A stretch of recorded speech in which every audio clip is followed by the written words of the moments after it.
తన కూతురి ఇంటిని హైడ్రా కూల్చేస్తుందేమోననే భయంతో ఓ మహిళ ఉరివేసుకుని ఆత్మహత్యకు పాల్పడిన సంఘటన కుకట్పల్లి పోలీస్ స్టేషన్ పరిధిలో చోటు చేసుకుంది.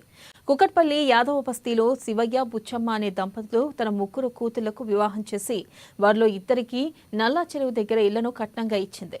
ఇక ఆ ఇంట్లో చెరువు స్థలంలోకి వస్తాయని, ఆ ఇంట్లను ఖాళీ చేస్తే కూల్చివేతలు చేపడతామని హైడ్రా అధికారులు నోటి మాటగా చెప్పారు. ఇక తామిచ్చిన ఇండ్లను హైడ్రా అధికారులు కూల్చేస్తారేమోననే మనస్తాపం చెందిన బొచ్చమ్మ ఇంట్లో ఉరివేసుకుని ఆత్మహత్యకు పాల్పడిందని మృతురాలి కూతురు తెలిపింది. కాగా కుటుంబ కలహాలతో బొచ్చమ్మ మనస్తాపం చెంది ఆత్మహత్యకు పాల్పడినట్లు పోలీసులు తెలిపారు.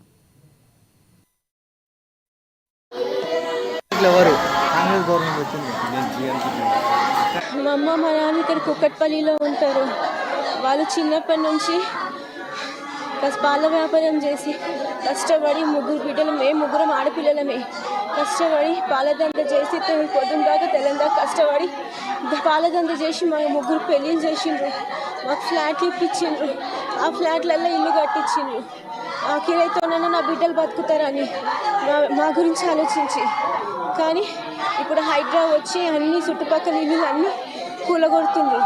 ఆ కూలగొట్టేసరికి ఇవి పోతాయి, ఆ ఇల్లులు పోతాయి అని అక్కడ ఉన్న వాళ్ళందరూ అలా ఇలా చెప్పడం వల్ల మా అమ్మ టెన్షన్ తీసుకొని దానివల్ల ఇలా సూసైడ్ చేసుకుంది. ఇలా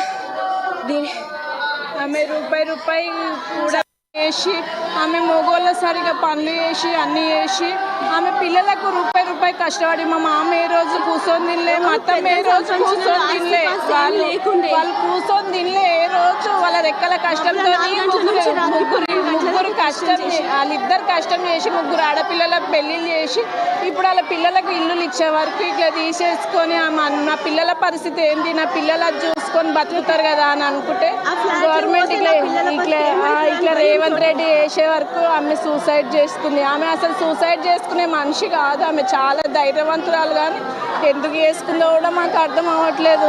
ఆమె నా పిల్లలు ఎట్లా, నా కొడుకులు లేకున్నా కానీ నా పిల్లలు మంచిగా ఉంటారు కదా అని అన్నట్టు అనుకుంది. కానీ ఇట్లా వేసుకునే వరకు ఆమె తట్టుకోలేదు. ఇల్లు తీసుకునే వరకు నా పిల్లల పరిస్థితి ఏంది, నా పిల్లలకు కూడా ఆడపిల్లలే ఉర్రు అన్నట్టు ఆమె మనసు మీదకి